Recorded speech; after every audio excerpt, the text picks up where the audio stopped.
Very Bad Wizards is a podcast with a philosopher, my dad, and a psychologist, Dave Pizarro, having an informal discussion about issues in science and ethics. Please note that the discussion contains bad words that I'm not allowed to say, and knowing my dad, some very inappropriate jokes. I can see your soul at the edges of your eyes. It's corrosive, like acid. You got a demon, little man. The Glanton boss has spoken. Pay no attention to that man behind the curtain.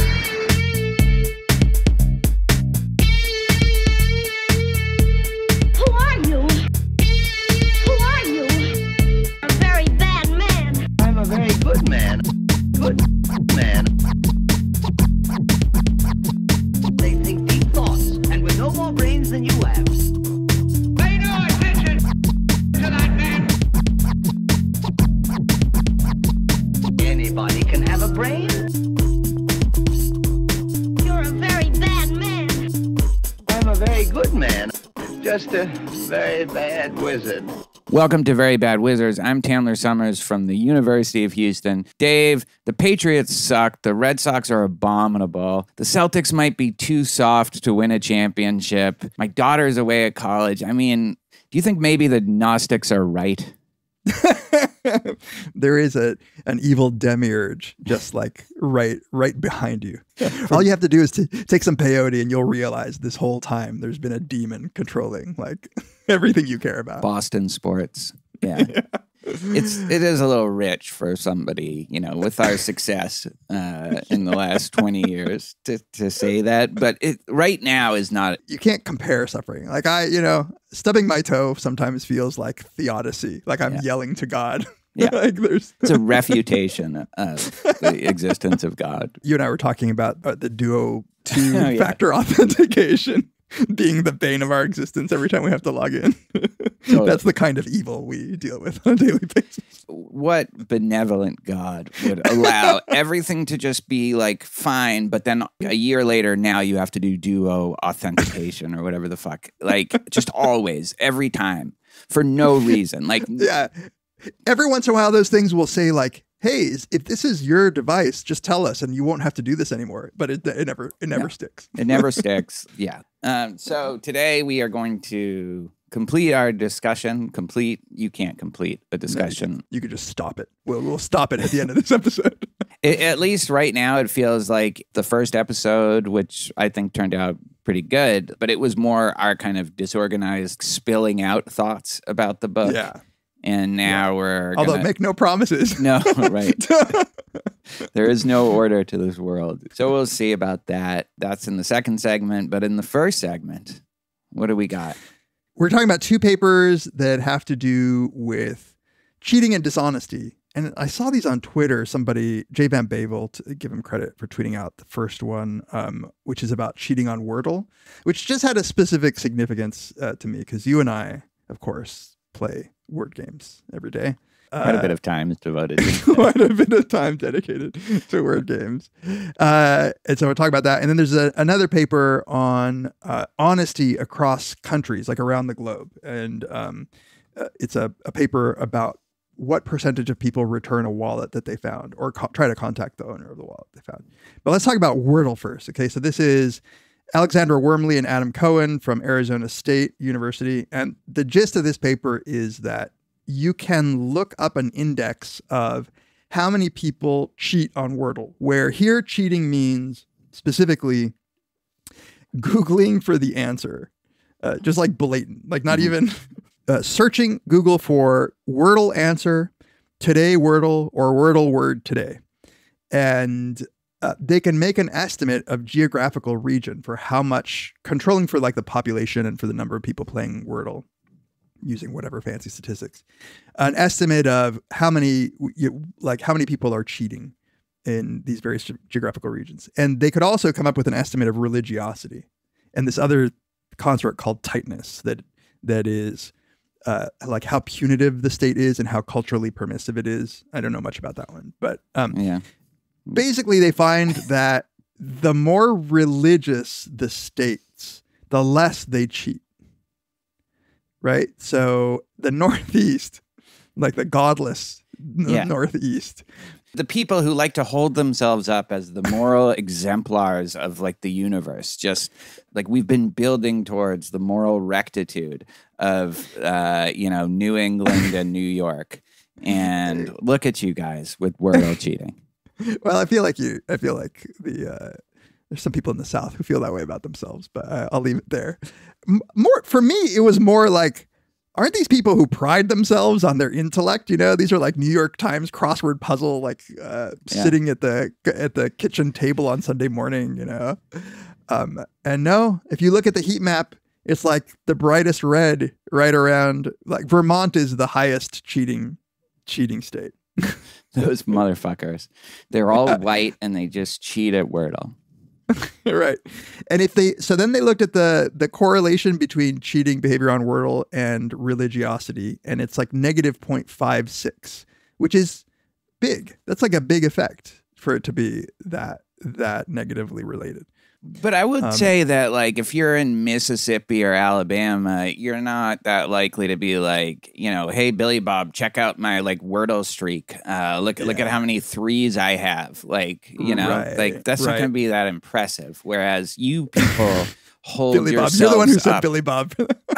You people hold yourself up as like really smart and clever and quick on your feet, and You bring up something that's important. So like they tried to control for how many people in the state play Wordle. And what you said made me think, like there are more people with Wordle streaks or whatever in the Northeast. But that should be controlled for just by number of people playing, I would think, if you play every day. But the way that they had to control for that was they used Google searches. They looked at tweets, like how many people in the state tweet about Wordle. And they use that as a metric for how many people play Wordle. And I think that's as the French say, n'importe quoi. It's just like anything goes for like, oh, how should we measure this? Oh, let's look at number of tweets. Like, just unbelievable. Yeah, and so that seems like, isn't there like a Twitter effect here that more people in the Northeast are going to be on Twitter? Not like if you're playing Wordle in the South, aren't the chances that you tweet about it lower than if you're in the Northeast? Yeah. Is this a good journal? Yeah, it is. It is. It's a good journal. In fact, they probably require the data to be shared.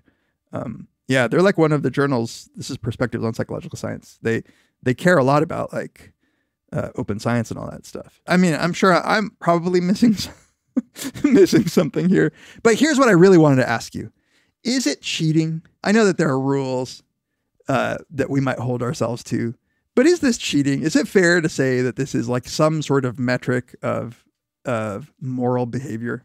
I don't think they're saying it's metric of moral behavior. It's just, well, cheat is it's a thick word, right? I mean, it sounds like what you're saying, like Wordle cheating is related to religiosity, and like you were just saying that we were like such hypocrites, that's I don't understand. Like, why do you think it's not cheating? Like, in what sense? Because it's a game, like because it's just you. Who are you cheating? It's like playing golf on your own and writing a different number on the card. It's like if nobody's playing with you. Yeah, I guess that depends then. First of all, if you can always just guess the 6 words, they give you the answer at the end. So like, if you really don't want to have it look like you didn't fail, if you don't want to have it look like your streak got broken or that you got a worse score than you did, like that's the only way to do it. That's the only reason I can think of to do it, except that I on the other hand, like I see what you mean. It's sort of like when you're playing chess against the computer and you make a stupid mistake and you take it back. I remember my dad used to do that. And I'd be like, well, why are you playing it then if you're just going to, and he's like, shut the fuck up. I mean, he was kind of right, Or what about, so how do you feel about, we were talking a little bit about this, about looking up the answer on a crossword if like you're stumped? Well, yeah, this like, because I do that. And I'll do it without much compunction. Compunction, yeah. Yeah, it's purely just something for my own. But that doesn't solve the whole crossword, like looking up the Wordle would. You know, like, No, but without this it is might more not. like pushing the button that just says reveal the whole puzzle, you know? Right. So if somebody did that every day, like they loaded up the New York Times app and they just said reveal, like I wouldn't call that cheating. I would call it not playing the game. You know? Right. Unless they were going around like showing people, you know, like that their streaks are there, which I think you people do, but I just don't think goes over that well in Birmingham. Jackson. But by the way, you can't both like have weeping and gnashing of teeth about Boston sports and identify with New England in that way, and then just throw New England under. Well, that's my form of cheat. That's my looking up shit on. I was born in Argentina, for fuck's sake. Okay, I will say that, like, for the streak thing, I get, because as you know, I have a very good word hurdle streak going. Yeah. And there was a really hard one, and I was down to the last word, but you can't really look up word hurdle anyway. No, nobody cares. Yeah, exactly. Nobody's putting it on. But like, I remember having that thought, is this really how this is going to go down? You know? Yeah, I think that streak, I think you're right that the streak probably is the driving force here.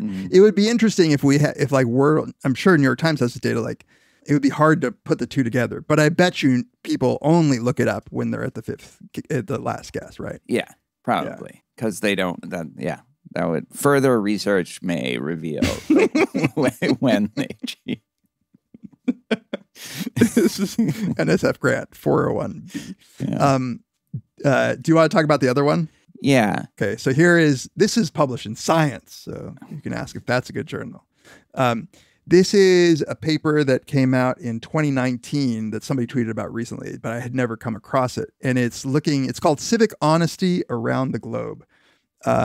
And it looks at, they ran experiments in 40 countries, dropping more than 17,000 wallets containing, some containing money and some not containing any money. The measure of honesty here was whether somebody somebody emails the owner of the wallet, because they have the contact info very clear in the wallet. In fact, they were clear business card wallets, so you didn't even have to open it to see their contact info. And some of them contained money. All of them contained a key and contact information, maybe ID. This is, again, across 40 countries. They manipulated whether there was money in there, and it was about $14 of U.S. money. Sort of adjust, so that purchasing power of that amount in all these different countries. And they got this nice estimate of all these 40 countries of what proportion of these wallets the email gets sent.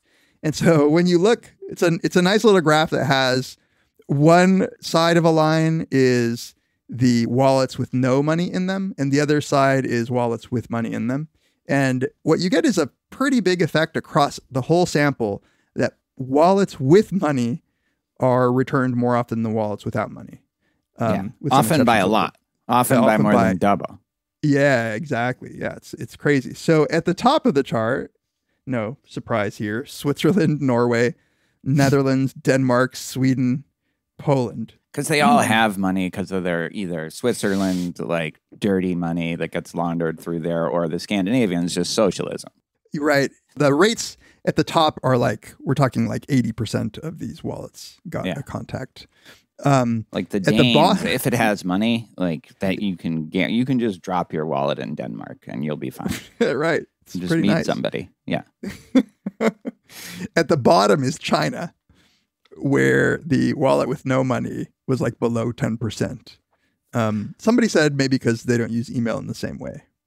Who knows? But if it has money, it's higher than a lot of countries. Yeah, it's that's right. It's 20%. It's 7% to 21%. And then heading up the bottom of this list, Morocco, Peru, Kazakhstan, Kenya, Malaysia, the United Arab Emirates, which kind of surprised me. I guess they don't chop your arms off anymore. Indonesia, Ghana, Turkey, India, Mexico. And then in the middle, you have like Portugal, U.S., United Kingdom. Those are the middling countries. Like Israel, UK. We're all bunched together. Yeah. Romania, I'm a little surprised is as high as it is. Russia's, for all you people with your Ukraine flags in your Twitter profile, Russia is way higher than the United States, in Israel, UK, Canada, even fear. Canada. Don't you think it's just fear? In Russia, they're just afraid. Like Putin's gonna track them down for or it was some mobster's wallet, Yeah. Oh yeah, that could be some oligarch like nephew with $13 in their clear wallet. Yeah. So one thing that popped out to me in looking at this chart is that while South America is represented, Argentina is kind of in the middle of the pack. And then toward the bottom, you get Chile and Peru. Peru is very low. Yeah, Argentina is much higher than any other South American country. It's weird. I would not have predicted. Well, Chile, I would have predicted as low. But those countries have this like hilarious thing where there's barely any difference between the no money and the money. Like having money in the wallet is not causing people to be more likely to return it. So like, are they just taking the money? Like I mean, it's a weird dynamic that they return it with the money. And Mexico is the only country where it's way lower if you have the money. Like, if there's any money in it. And Peru is also like that. Those are the only two countries. Yeah, Peru is like, they're identical. Like, they're just overlapping. It's like, it makes no difference. Mexico has flipped around in this crazy way. And I was thinking, like, is it that, I don't know why it would be Mexico specifically, but I can see one reason for being less likely to return a wallet with money is that you might get accused of having stolen some money. Like if you returned a wallet with $13 and somebody said, but there were $100 in here, where's the rest of my money, buddy? So maybe they're just afraid of getting like accused.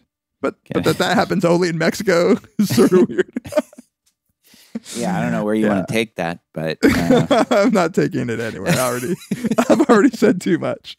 I'm just, I was a little proud of my Chile and Argentina and South America in general. Not giving a fuck about the money. Okay, so I'll say they did one more follow-up in just Poland, the UK, and the United States, where they did, instead of $13, which might not be enough, they put $95 in the equivalent in money. And in all three of those countries, the rate goes up like by 10%. Easy. So the moral of this story is if you're going to lose your wallet, put like a lot of money in it. It's the only way you'll get it back. I wonder if it's like at that point you feel like you're getting tested either by some like annoying psychologist or by God. Right. God does do things like that. He does. He does. You don't like, people don't talk about it, but he'll test you. It could be that those people thought that the $94 person was going to give him a little reward. Like they're just going to be like, here's a solid, take a 50. But you could have like a $94 reward if you just kept it. So I like the way you think. Yeah. Are you Peruvian? I'm Mexican.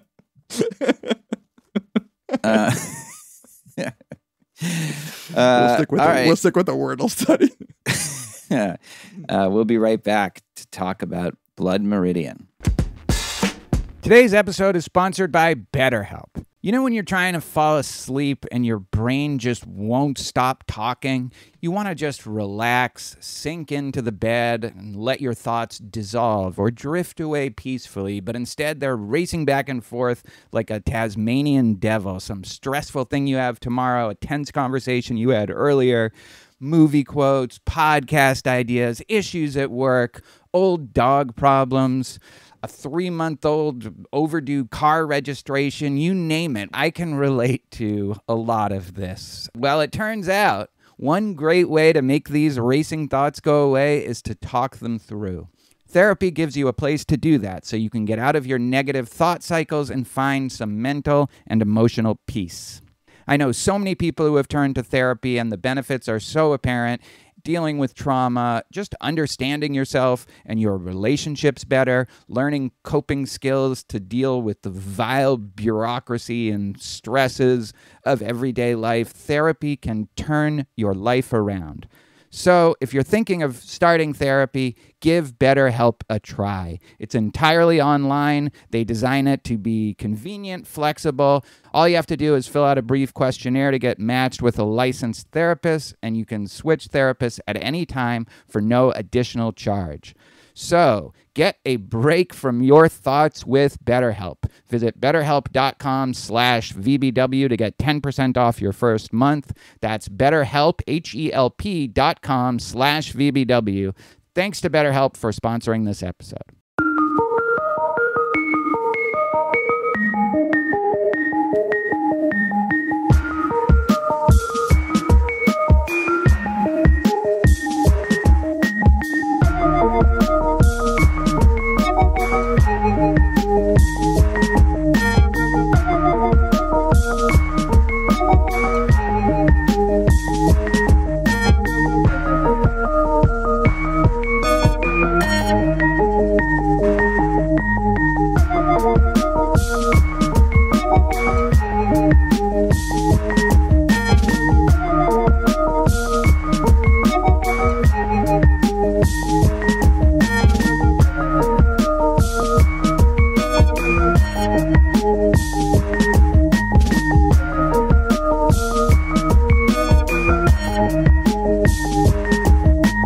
Welcome back to Very Bad Wizards. This is that time of the show where we like to take a moment to thank all of our listeners for all the ways in which they support us. We've been doing this for 11 years, and I guarantee you that we would not have lasted this long were it not for the ways in which our listeners reach out to us. So thank you from the bottom of our hearts.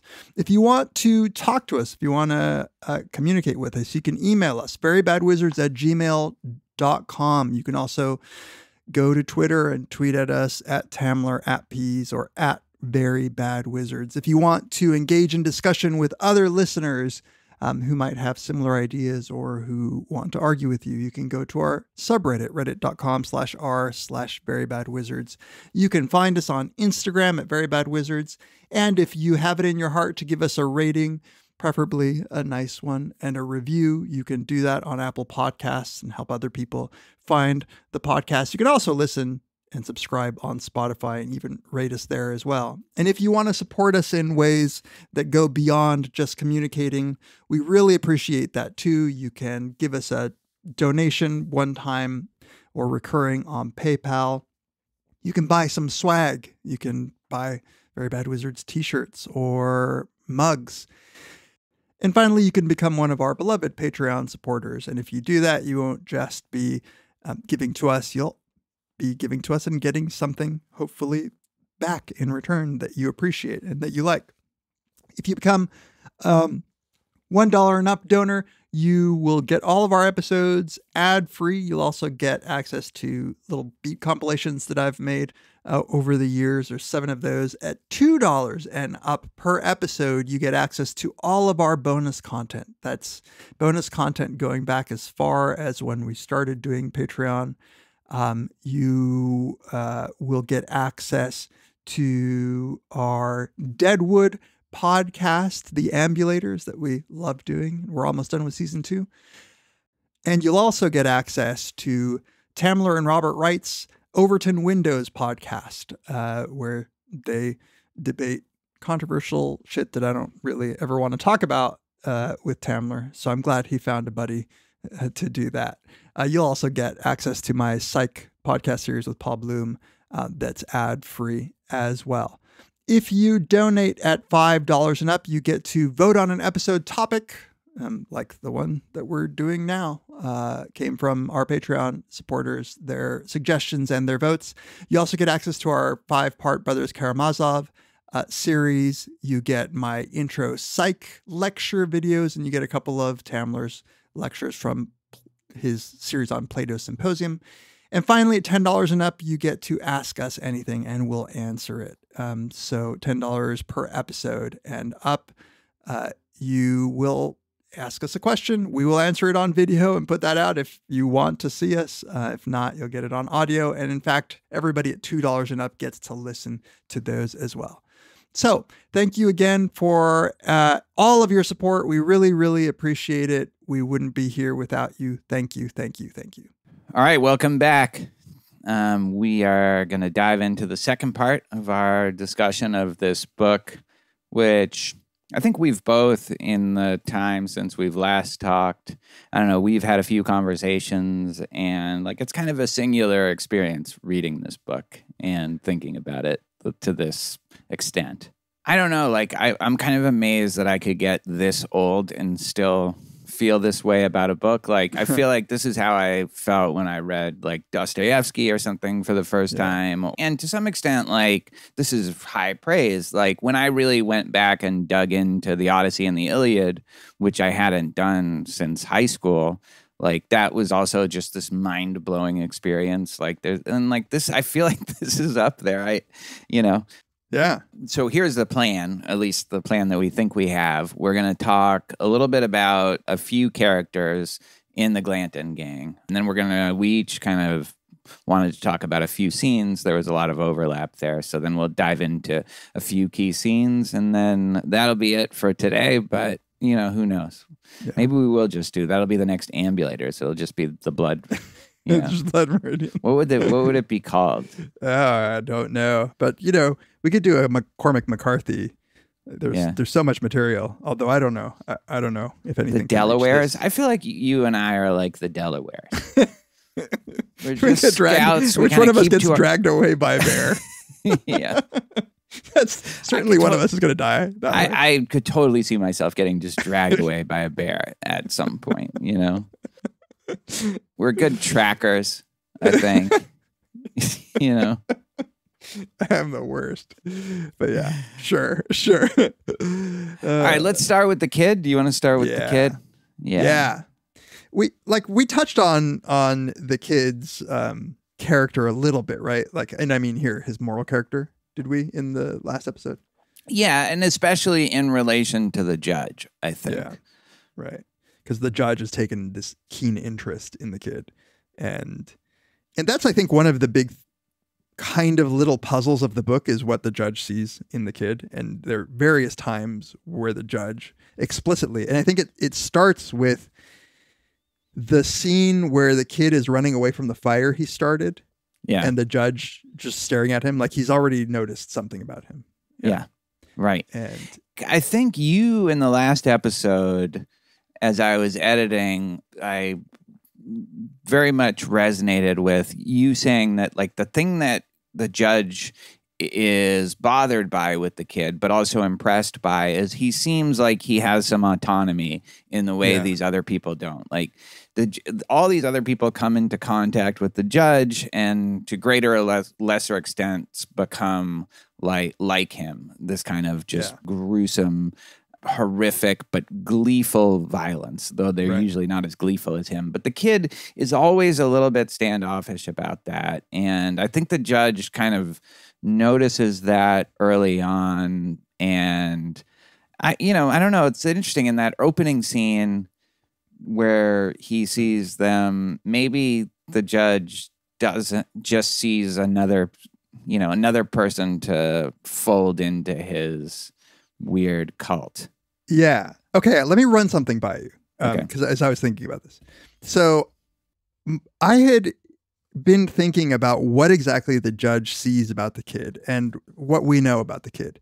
And what we know about the kid early on, given his history and the first actions that we see him perform, is that he seems to have a real affinity for violence. Like, he is not bothered at all. I think that the judge might have been drawn to that. Like, the judge wants somebody maybe as part of the gang, like you were saying. He likes those kinds of people. But then the judge sees this is somebody who is not just callous, but also has this capability for good, this capacity for good. And by dint of that, his evil is a choice. Like, just because he's capable of these acts of charity, he is more autonomous in his morality.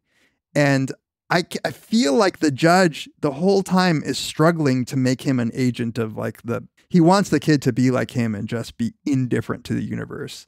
But do it with this autonomy that you were just talking about. And so he's struggling when the kid shows over and over again throughout the book this willingness to be good to people. And we could talk about those scenes, but yeah. It's funny. I've kind of gravitated in the other direction. I kind of disagree to some extent with the premise of what you're saying, which is that he has this special affinity for violence. I think he has an ability to do violence, certainly not an aversion to violence, but I don't think he has a particular affinity for violence. So one of the things, like we had this little slight disagreement in the last episode about just, I had kind of thought that maybe the kid disappears a little bit during the middle of the book. Not disappears, he's not the focus of the novel anymore, and sometimes he's not even in the scenes. You didn't feel that way, and I think we're both right in one sense. Like, you're right that there's not that many scenes where he's just gone, like we have no idea where he is, but he is absent in a lot of the scenes of like brutality and violence. And I remember thinking, like, I don't think the kid like participated in a lot of these things. And I think it's true. There are only like 2 or 3 people that the book says that he kills for sure. Yeah. The first 2 are like the Yuma, like way towards the end of the book, just in self-defense trying to get away. And then the little Elrod, right? And I think that's pretty much it. And then, you know, like I was looking that up because I was interested. And yeah, like I think those are the only ones. So he is kind of conspicuously absent in a lot of the violence and brutality. And in that sense, I guess I feel like he doesn't have a real affinity or taste for violence. He just doesn't have anything. It's like the only path for him that he can see. Maybe, like he was born into it. He definitely is not bothered by it, though, that he can ride with the Glanton gang and participate in these things without really like objecting. I mean, no, right. But yeah. So here's his only actual resistance comes at the very end. But the judge, as the judge says, detects in him someone who's not all in on what they're doing. Maybe, but that's kind of what I'm saying is that like that the evil would be a choice for the kid makes him more appealing as a target for the judge. Whereas like somebody like Glanton, who we'll talk about, is not a pensive, violent person or like he just seems to like be a sadist.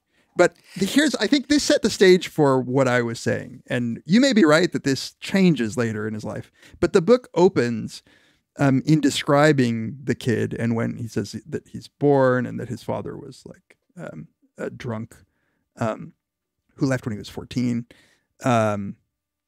His mother died in birth, and he says, the father never speaks his name. The child does not know it. He has a sister in this world that he will not see again. He watches pale and unwashed. He can neither read nor write, and in him broods already a taste for mindless violence.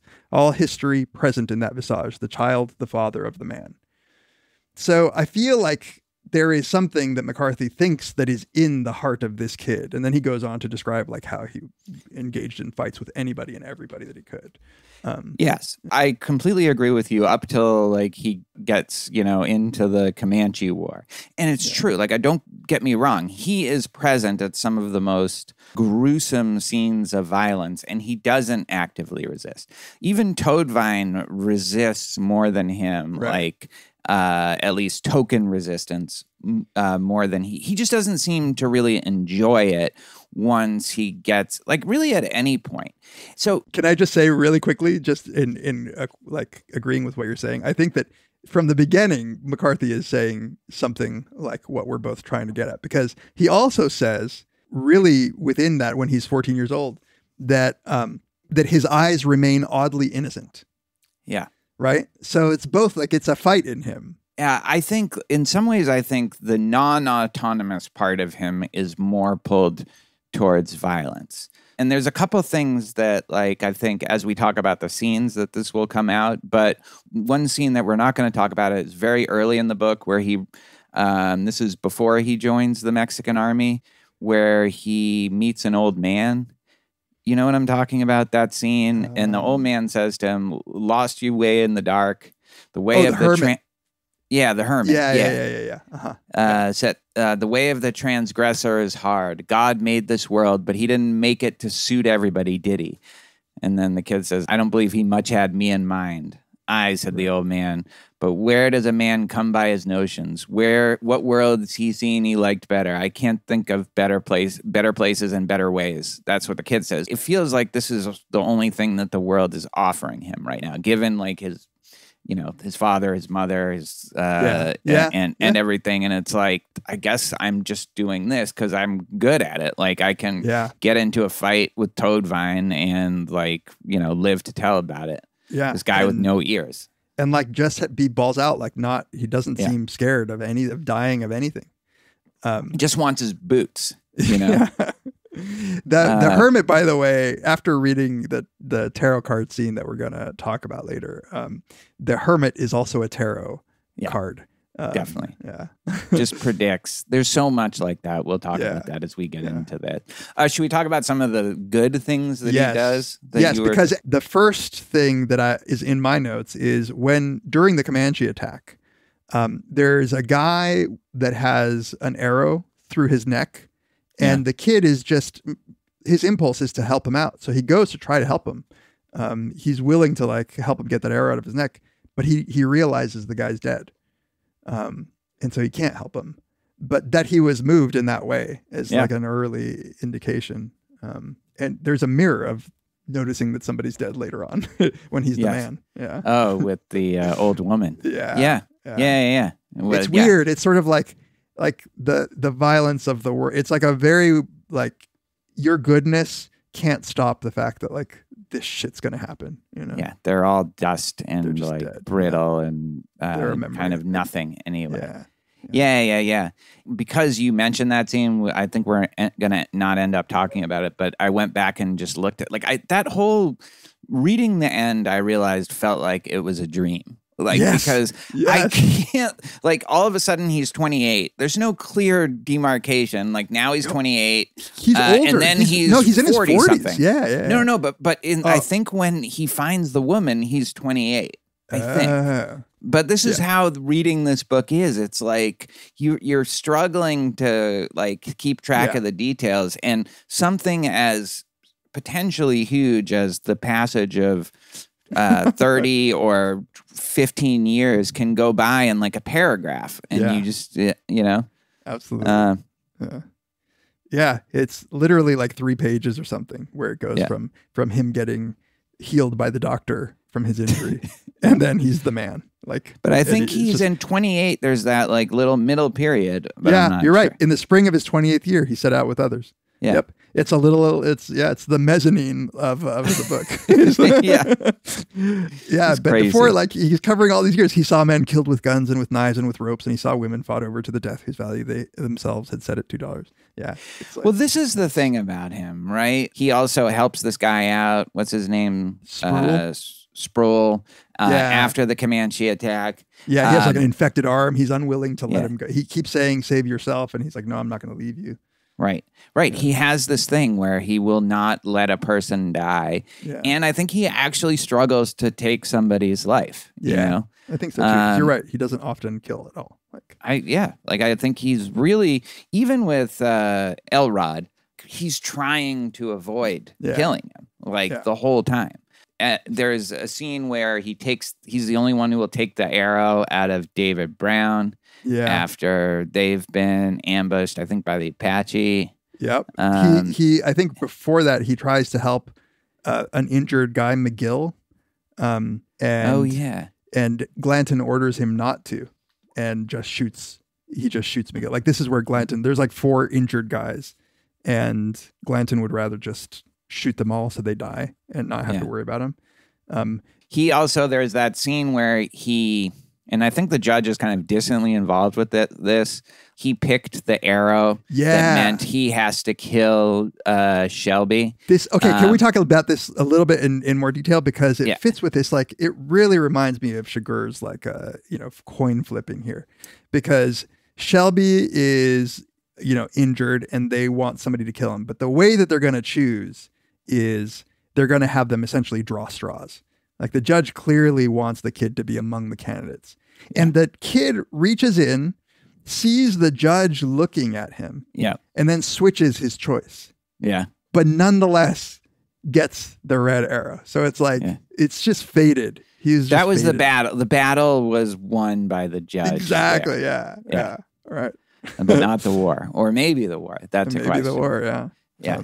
And like a lot of these cases, when you really think about it, like, this guy, it's not maybe doing him a huge favor to save him at this point and not to just mercy kill him, but it is a choice, like you said. Yeah. And he's just like, I'm not gonna like kill a guy that I've been riding with, when we were talking offline, I said something about like the Huck Finn case that's well known in moral philosophy, where Huck Finn has an allegiance to Jim, but he believes that he should turn him in as a slave. Like, he believes that's the right thing to do, but he can't help but try to save Jim. Now, that's used as an example of somebody being pulled emotionally, but the kid is like, it's not like a war between emotion and reason. Mm-mm. It's just these two sides of him. And I think that that's just like the sides of like a human spirit. I don't know. It sounds cheesy, but like, those are just two ways that he has of being.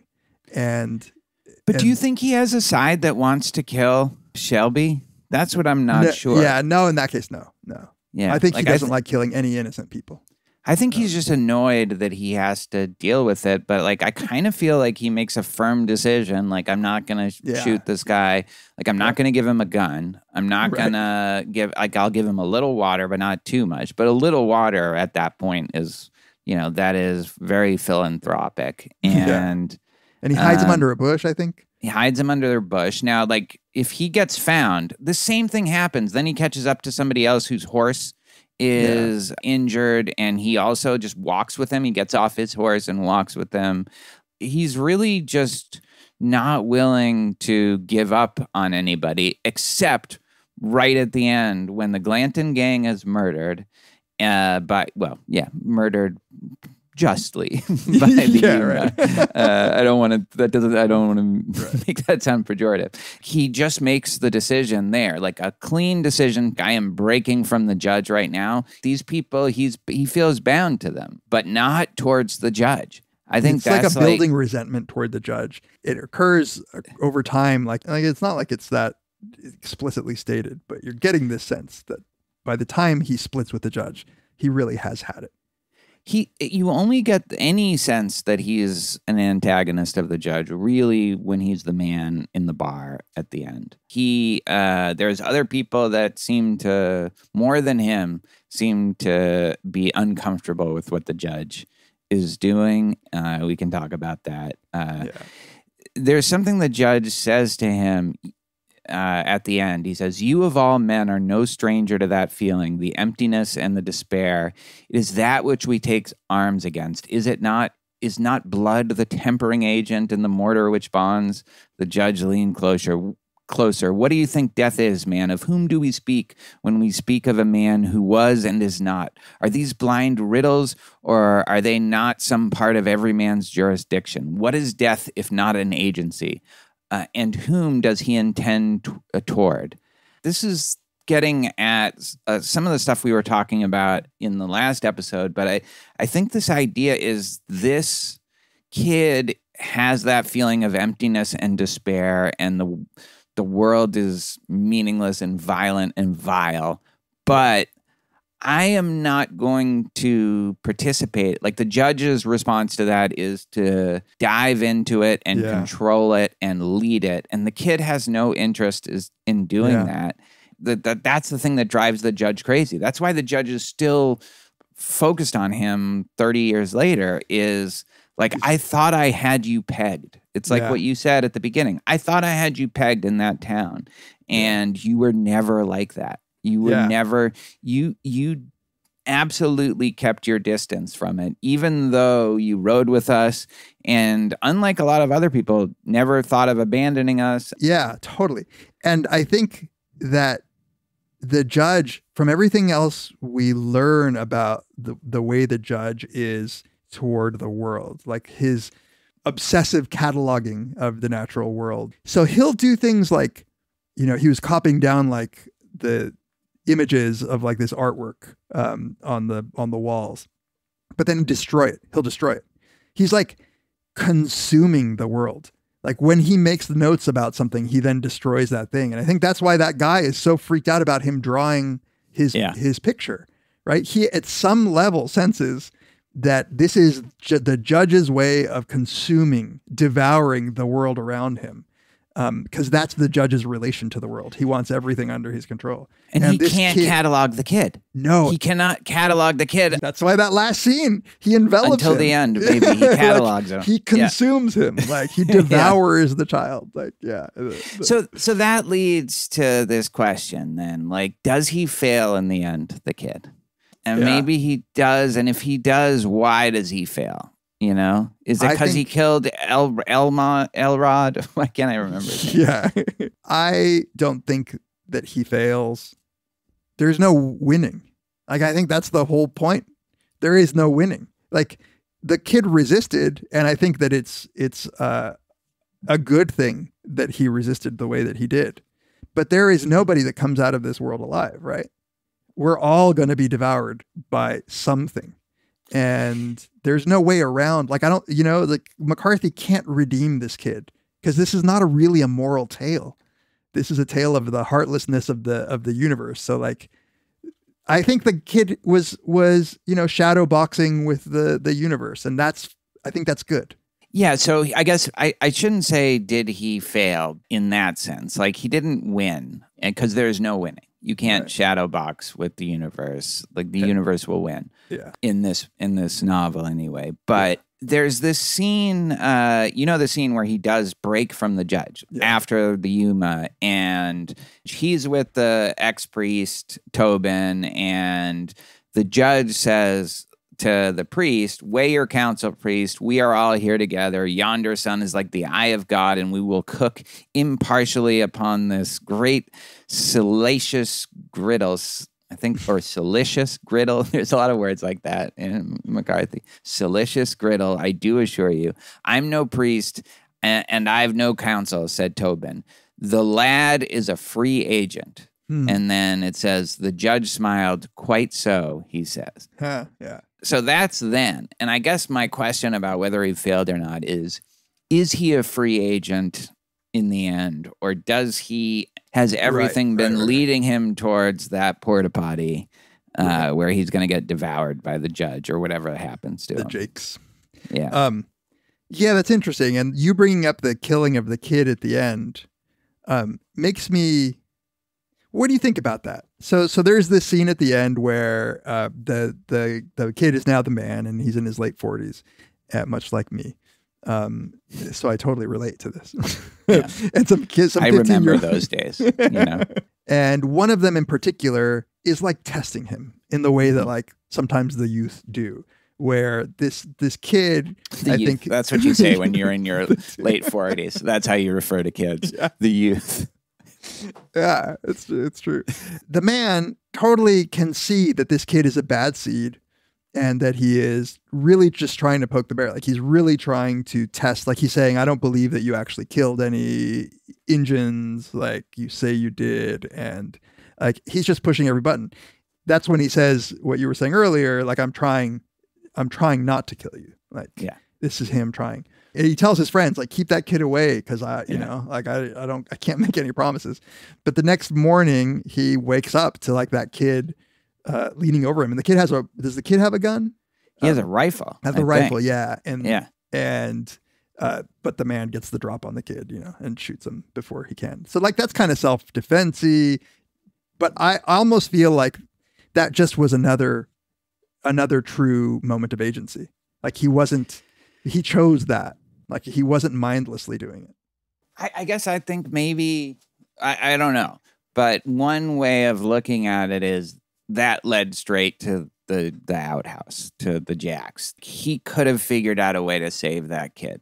He says to himself, you would have died anyway. Like, if you're going to be like this, That's true. if you're going to be like that, you won't live for another year anyway. But there's a reading where that kid is him. You know, like he was, when he says I was 16 before I ever got shot, he sees like this shit-talking, illiterate orphan, essentially an orphan, which that kid is, and he has this little brother. He sees like himself in there, and he lived to be the man, you know? Yeah. And so he shouldn't have killed the kid. He should have found a way to make it so that, but like this is, like, I think the judge's point is, there will always be some way to drag you into the like void, the abyss, the dance of violence and indifference.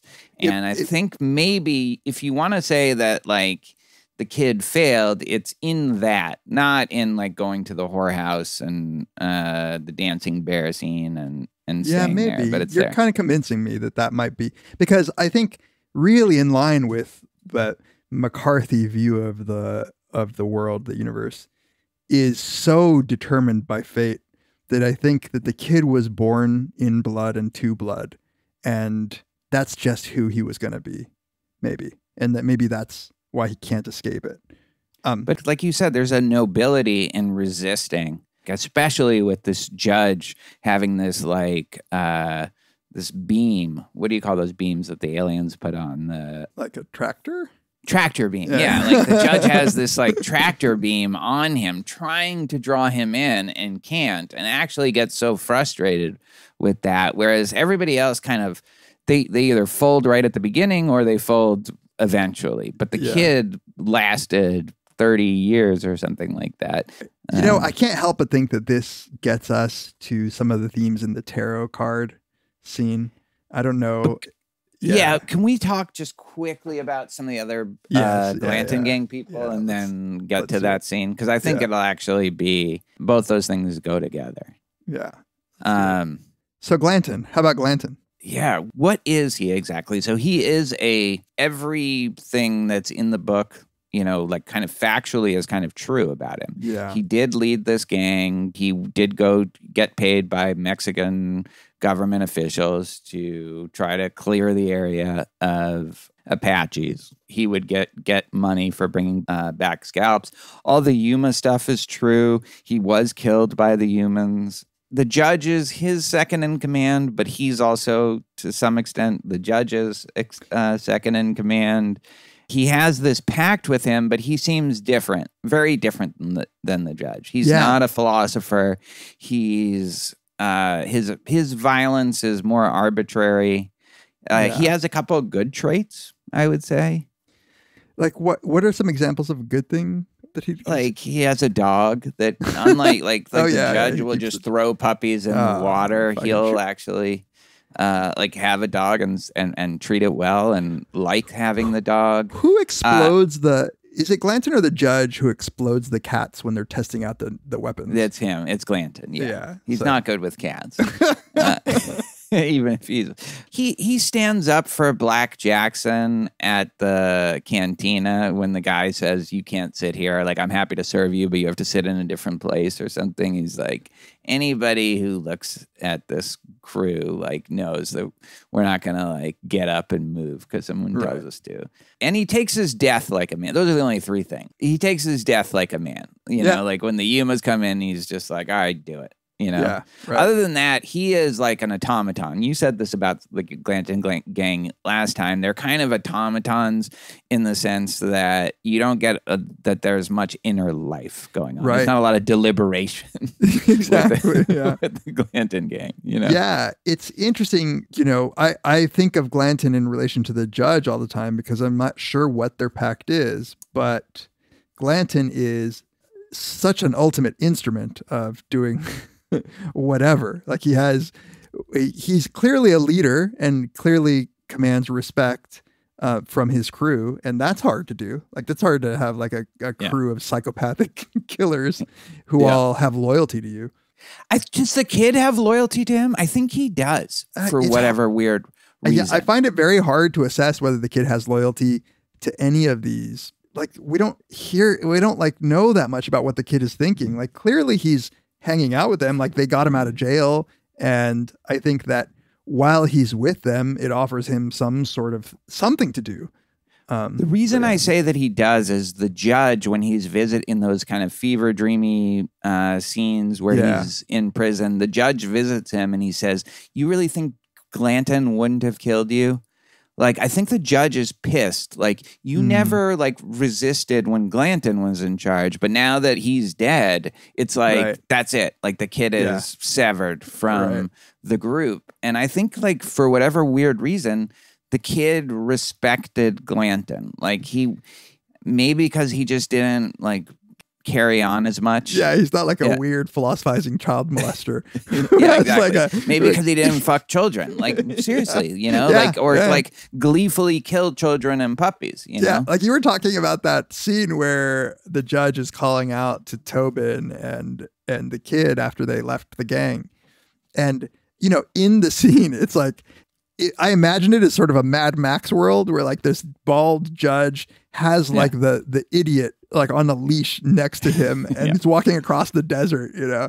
Remember when Tobin tells the story of when the gang first came upon the judge and he was just sitting on a rock and they ended up needing him.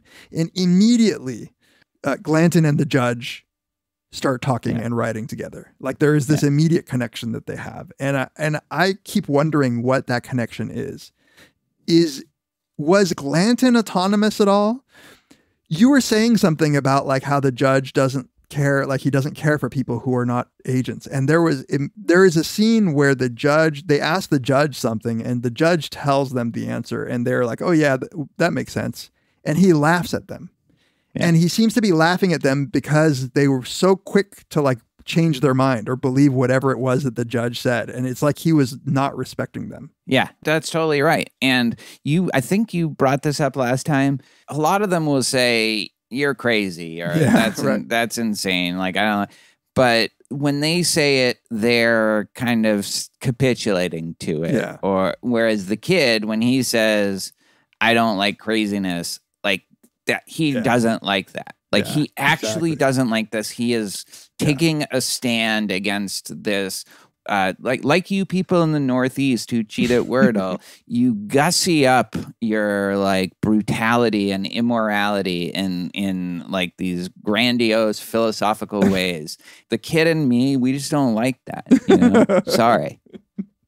You just reminded me of like Boston Celtics fans, like, you know, shaking the basket during free throws. So is Glanton just a pawn for the judge, like a powerful pawn because he clearly, it seems like the judge planned this meeting. Like you don't meet randomly. I think I was reading somebody saying this, but it made sense to me. Like the vast expanse of the Southwest doesn't afford like coincidences. Like you just come upon the judge sitting on a rock. It seems like he planned that whole thing. Yeah, I think he might be like the most, like maybe the queen, like the most powerful automaton, you know, like, and I think he can also have a tiny little bit of a code. And as long as that doesn't go against that, he's fine with Glanton just deciding, I'm going to be nice to this dog. This is my dog. Yeah, I think he might be the most sophisticated. He's like Chat GBT 4. Like not like Chat GBT 1, which is some of the other, like some of the other ones, you know? Yeah. So he probably gains not just utility, but maybe even something in the friendship, and that's fine for him. Like I don't know, like there's something that separates Glanton, you know, like there's a little echo, like a distant echo of the Western villain that still has something redeeming about him. I guess the other one that I want to talk about just really briefly is Toadvine. Yeah. I feel like I don't have that much to say, except that I think Toadvine is an example of somebody who could have resisted, and even does some kind of token attempts to resist. And like the climax of that is when the judge has the little kid on his knee and he's playing with them and then scalps him like 10 minutes later. and kills him. And Toadvine puts the gun to his head, and the judge says, do it or don't, and he doesn't. And then that's echoed later where Toadvine goes to the judge. Like he leaves the kid and goes to the judge. And I think like he is definitely an example of someone who maybe tried but failed to resist the judge. But he's definitely clear failure. He's definitely a more complex moral character than the rest of the gang, I think, or at least we're told more about it. He does seem uncomfortable with like just like the murder of innocents. He killed, like I actually missed this, I think, but he kills the prison overseer. They never say that he did, but the prison overseer who was like, is he like abusing the prisoners or something? But Toadvine hated him, and he had gold teeth, like a mouthful of gold teeth. And then a couple scenes later, we just see that Toadvine is wearing a necklace of gold teeth. Right? Yeah. But you get the sense that this was because the guy deserved it.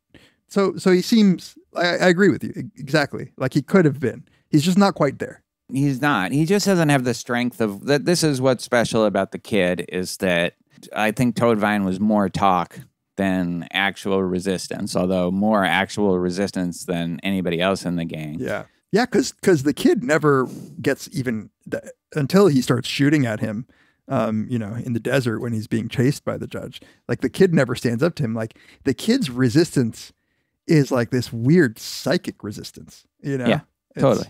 Yeah. And Toadvine, like that was his time. Like he could have joined the kid side or he joined the judge side, and he joined the judge side. And then he got hung in, I guess, L.A.? Or L.A. or San Diego. No, L.A., I think, yeah. Yeah.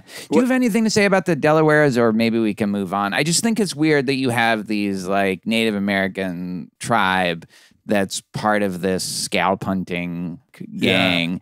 And they kind of keep their own counsel, and they seem like both part of the group, but then also not part of the group. Yeah, you get that scene by the fires where Black Jackson wants to sit with the white guys, but the three Delawares and the Mexican are keeping, like, it's just naturally segregates, and they think he should go there. I thought about the Delawares being yet another instance of McCarthy going out of his way to say, like, nobody's good here. Like the Native Americans were fighting with each other. They were happy to scalp each other just as much as, like the whites were scalping the Apaches or the Comanches. And you get that just brutality, like men are men. Like these guys, for some reason, they're also, you never get inside their head. Like, but in my head canon, I'm just like, maybe they had beef with some of the tribes. And they just were like, yeah, we'll join up with these guys, get some money for killing these fuckers. Or maybe they're like the kid who just feels aimless and lost, and like this world has nothing for me, so I'll just do this. I don't know, but they at least have some kind of loyalty or community to each other. With each other, yeah. And we don't really get a sense of them as individuals. It really is just one of the Delawares, the Delaware, that's kind of interesting. Yeah. And they don't seem like they're, like the kid, they don't seem like they're reveling in the violence. Do you have any other characters to talk about? No, the only other characters that I thought of was the two John Jacksons, the black and the white. It's interesting that he creates just two guys named John Jackson who really are only different because one's black and one's white. And they have like a Cain and Abel thing going on where one of them's going to kill the other one. And black Jackson kills white Jackson. Kill Bill, kind of. And they just leave his headless corpse sitting by the fire. Take his gun, but they leave his boots. So to me, it seemed like it was that animosity between those two humans who were just sort of like different in this one way just seemed like a microcosm to like the situation we're all in.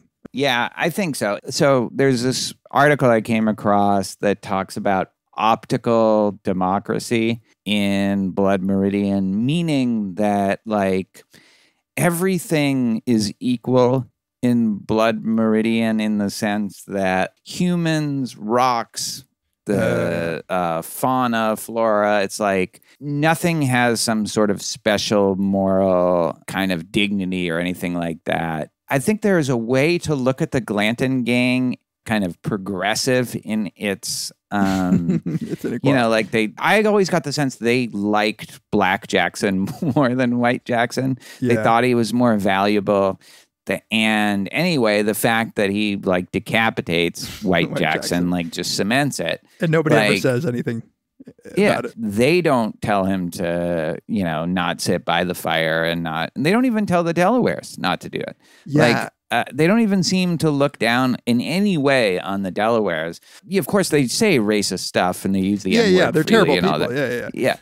I'm sure they're racist. They just don't.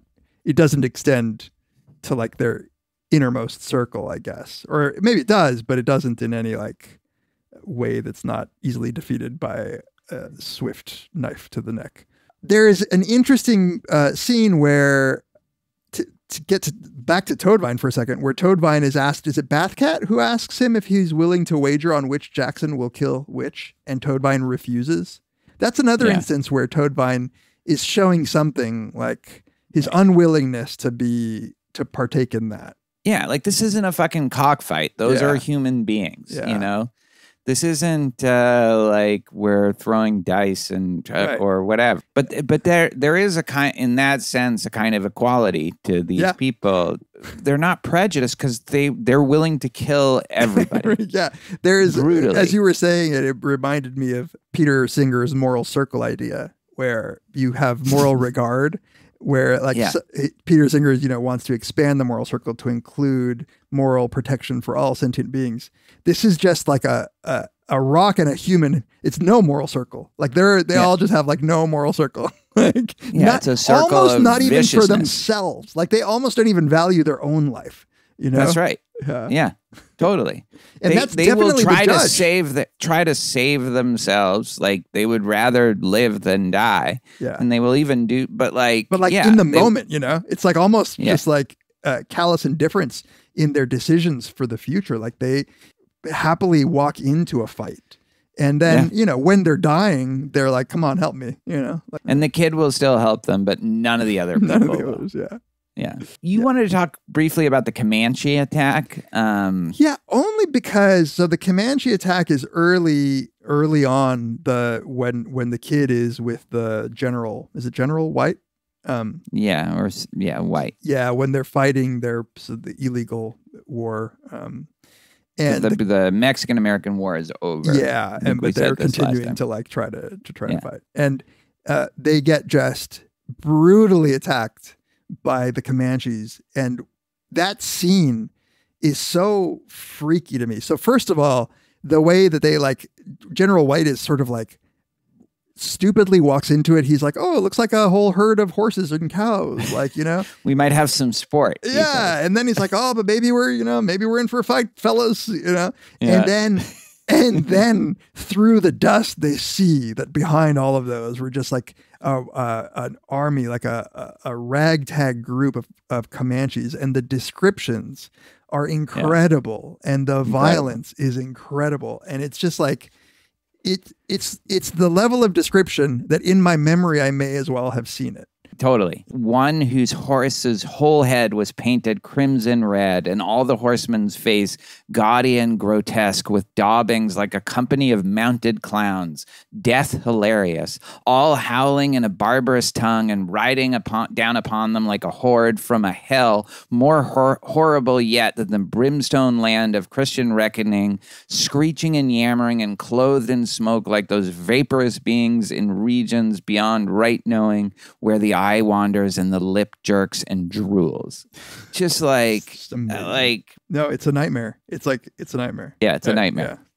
Yeah, I think that's sufficient. That's really what I wanted to say. The other thing I wanted to say about this is there's a little comedy in this book that's not, it doesn't happen that often, but when he's with Sproul afterwards, Sproul says, what kinds of Indians was them? And kid says, I don't know. Sproul coughed deeply into his fist. He pulled his bloody arm against him. Damn if they ain't about a caution to the Christians, he said. Yeah. It's a nice understatement about. That's good. All right. Should we go to the tarot scene? Yeah, let's go to terracing. I guess I'll just jump into it. They've picked up. They come across like a group of like performers. Where is this? Let's set the stage. Like, where is this in the story? Like, it's pretty early in the Glanton gang. Yeah, it is. Let's see, Chihuahua. They've just come out of Chihuahua, maybe with their first. Yeah.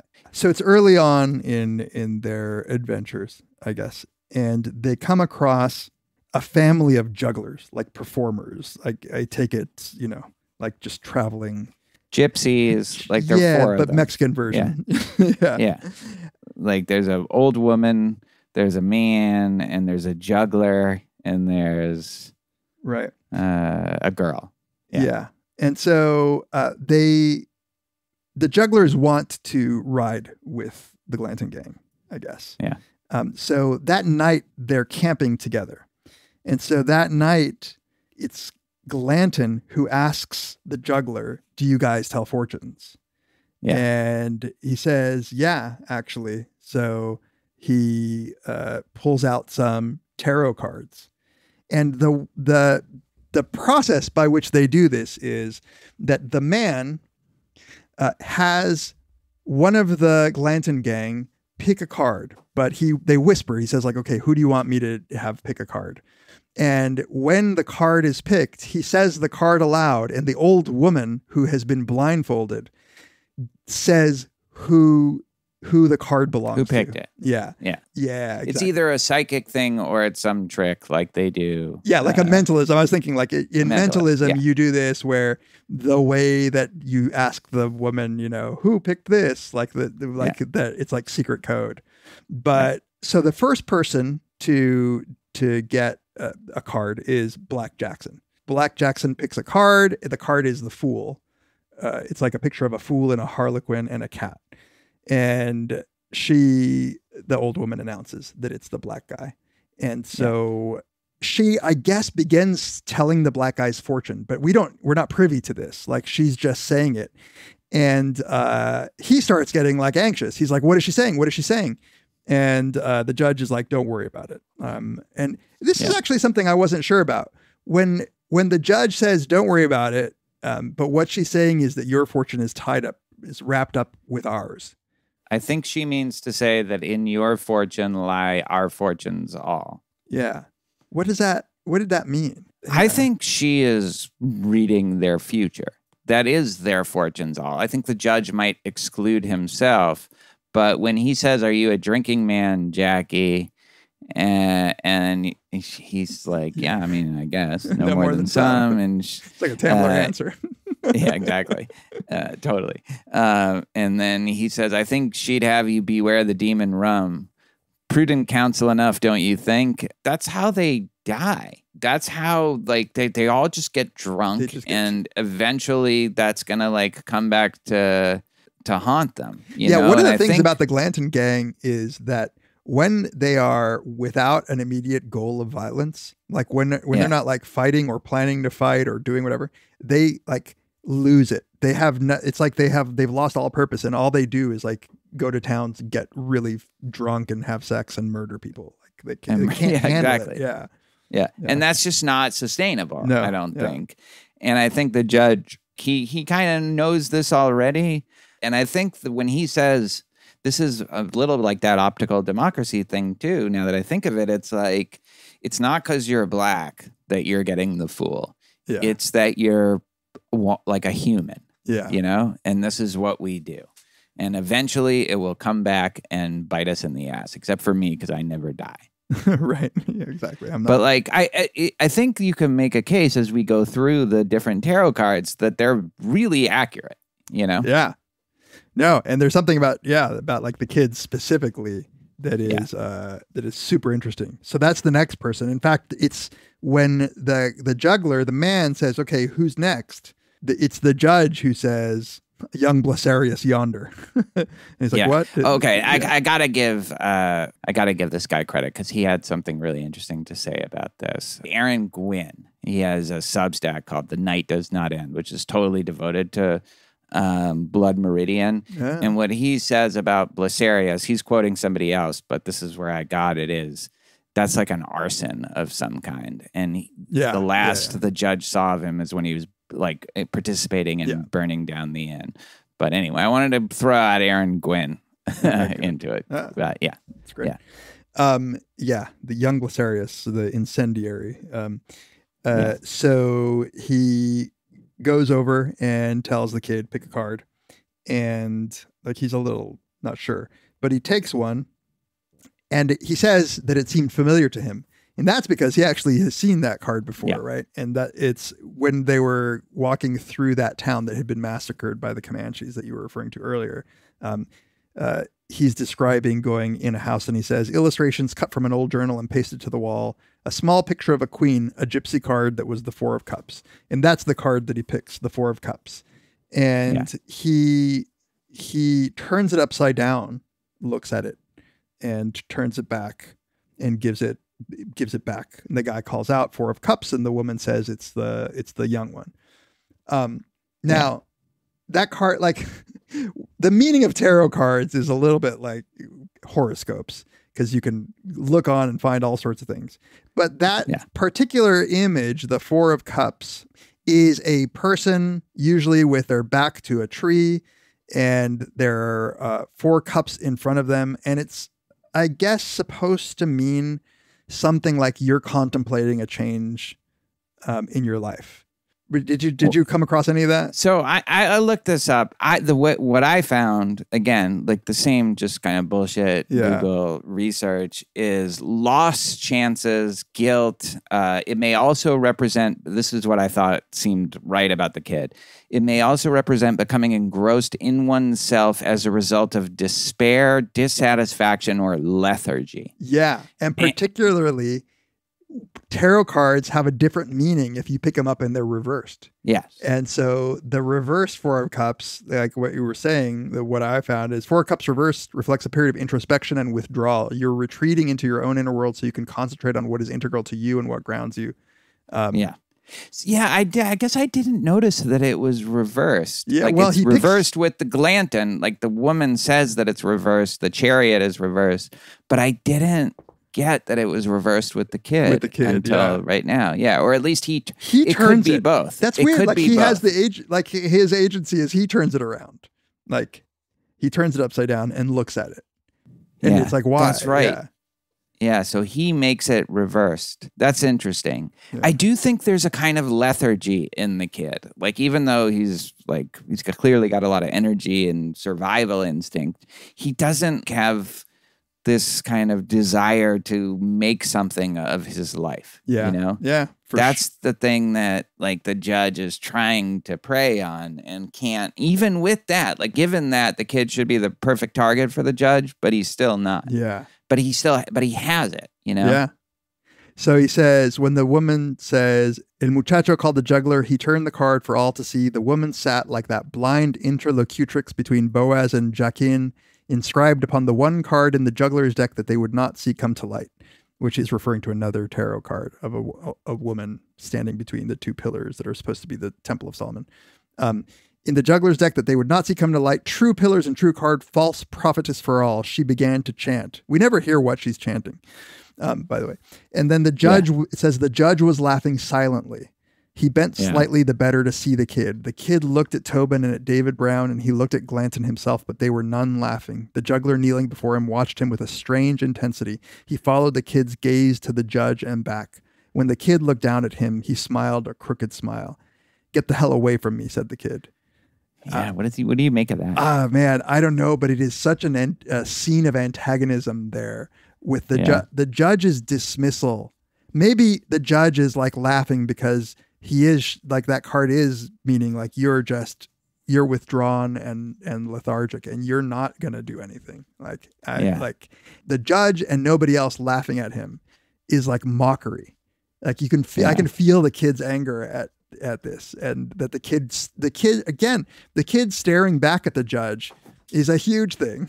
Like, yeah. You know? What do you make of the fact that he has seen that card before, although he says it's unfamiliar? The only thing that came to mind was, again, this idea of like fate being so strong in the McCarthy universe where it somehow was bound to happen.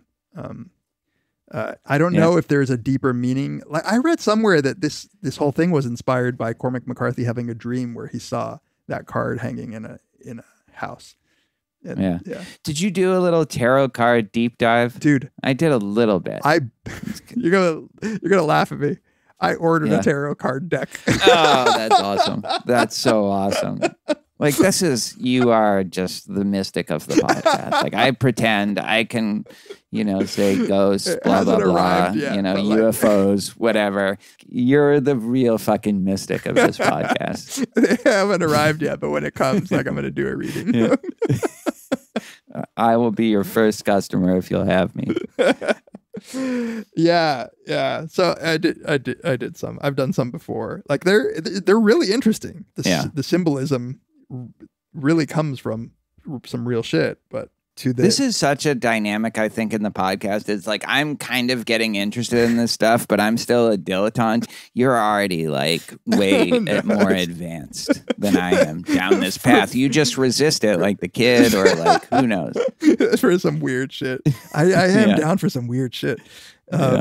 I was excited. I was like, just today, I was like, I was like reading about the different, like, there's historically like different kinds of tarot cards, and I was like reading about which one to buy. Yeah. So I could totally see that, actually, 100%. So then the judge then calls out that Glanton should have his fortune read. And we had already gotten an inkling that Glanton did not want his fortune read, but the judge says it. The judge is just fucking around with people, like he's fucking with people, I think.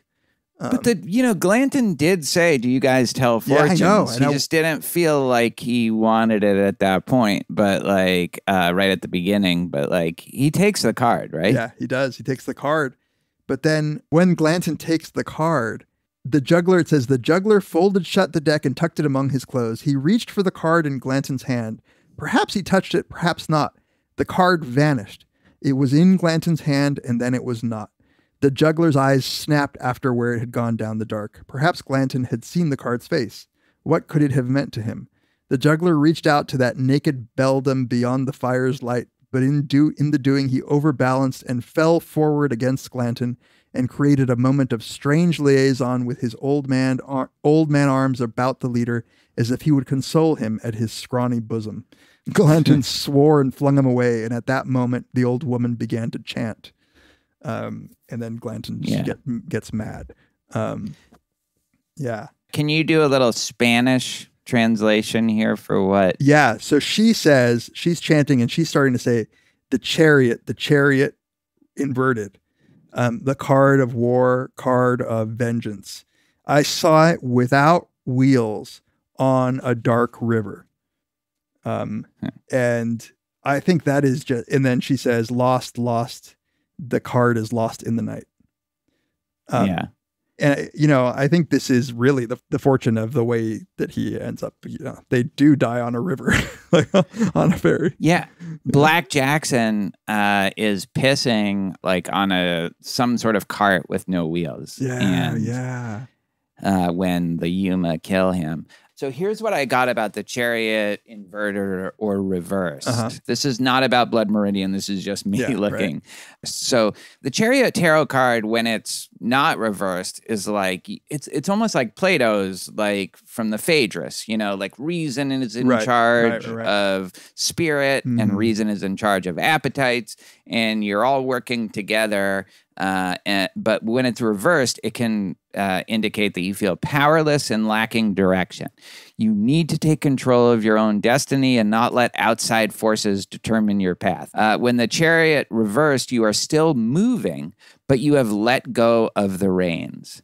That feels like a good description of the Glanton gang, Yeah, period. absolutely. You know, like they are still moving, but they have let go of the reins. Like there's nothing in charge of like what they're doing, and like prudence, certainly not morality. I mean, it was never morality, but even just self-preservation, anything. It's like the outside forces are determining their path, and like the judge, that's what the judge likes. He seems to revel in that.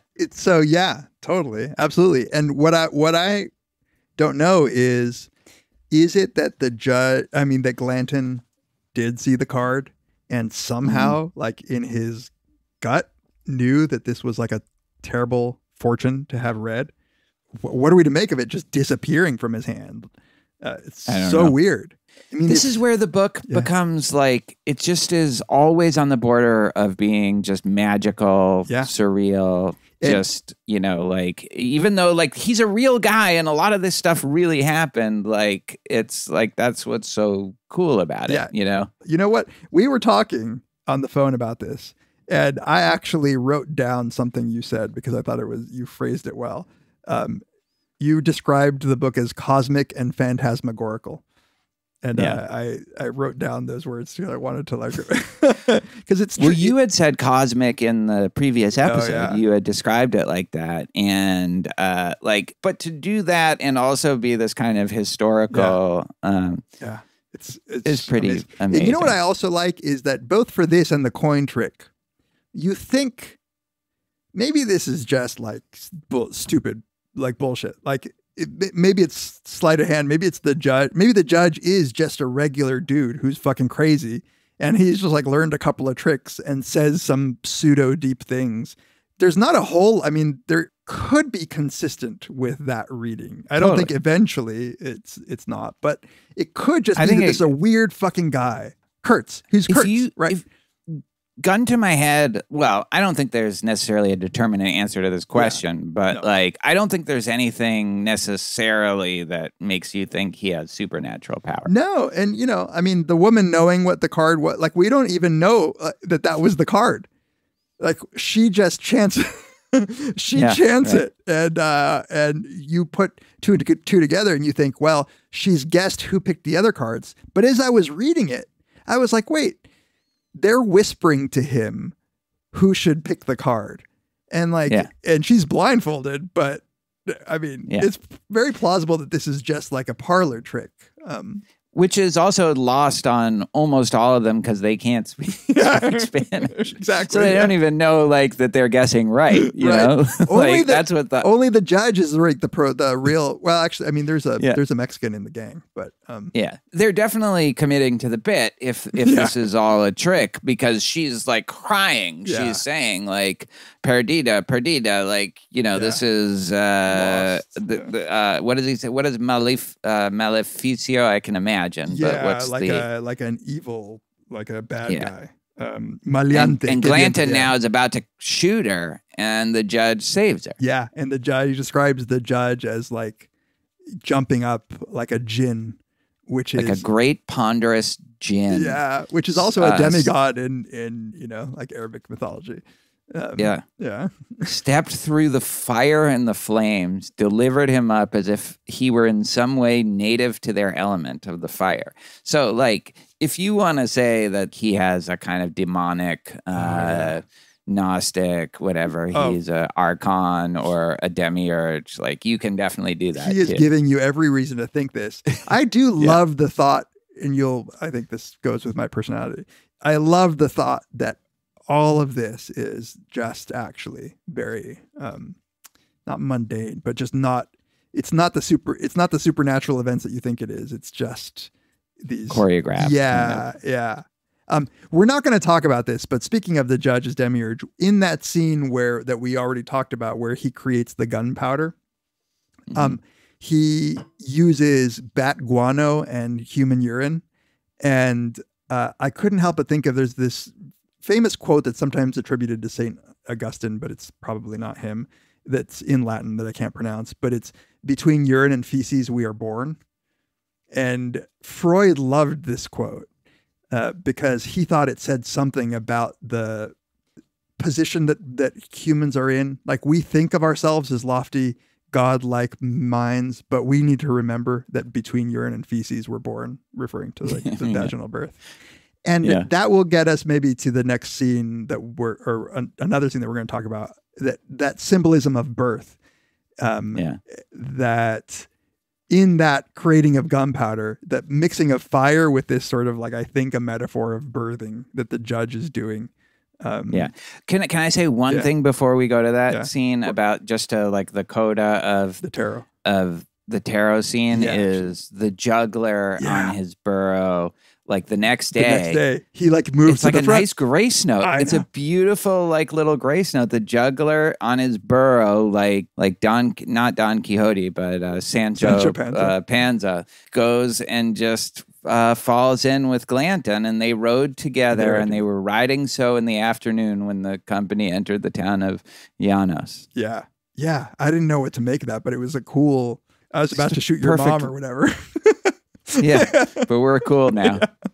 For no reason. Again, it's not like there was a like restorative justice or something. And it's not even like, at least McCarthy doesn't say like, and Glanton called him to the front. He just falls in. Like, yeah.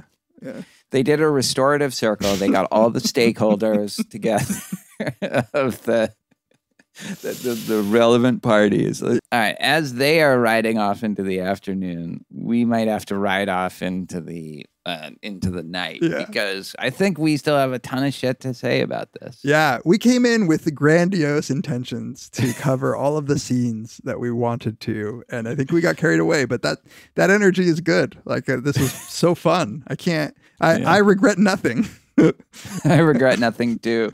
I'm sorry to those of you who haven't read it. Yeah. But we got to do a part 3. We have 3 more scenes to talk about. We're going to just go back and reread them and probably have totally different ways of thinking about them, So yeah, I think we're going to push this off to a part 3, but hopefully this is like, it's a fucking nihilistic world. If we want to do 3 parts, the summer of Cormac McCarthy, he died. We can do a 3-part Blood Meridian episode. Our doing a 3-parter is us shaking our fist at the cold nihilistic universe. We're imposing we're imposing our order. It is a form of resistance that will ultimately lead to the Jacks. Join us next time on Very Bad Wizards.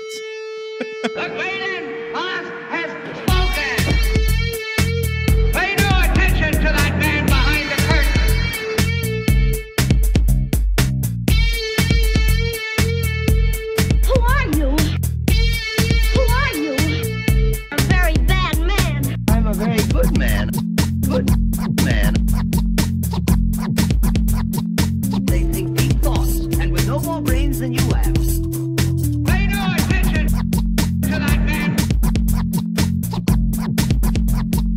Anybody can have a brain. You're a very bad man. I'm a very good man. Just a very bad wizard.